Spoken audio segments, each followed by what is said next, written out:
Ne uzaktır şu Maraş'a, benim köyüm dertli köyüm.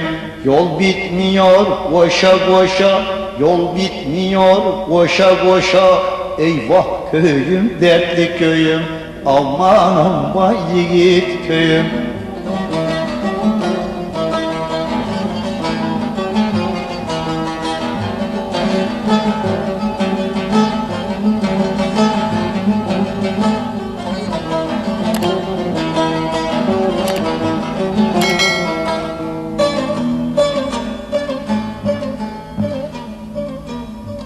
Avukat yer parasını, avukat yer parasını, muhtar eker merasını, hey hey hey. Kimse sarmaz yarasını, eyvah köyüm, dertli köyüm. Köyüm köyüm benim köyüm, aman aman yiğit köyüm.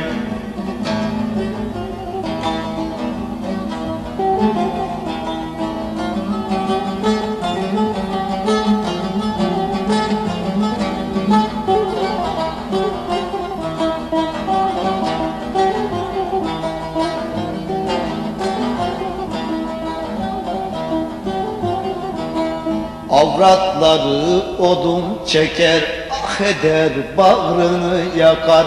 Şeker değil tarhana yer, şeker değil tarhana yer.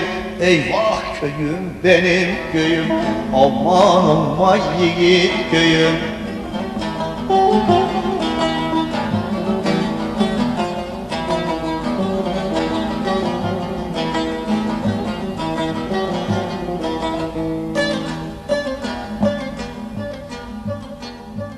Ey dost, ey dost, ey dost.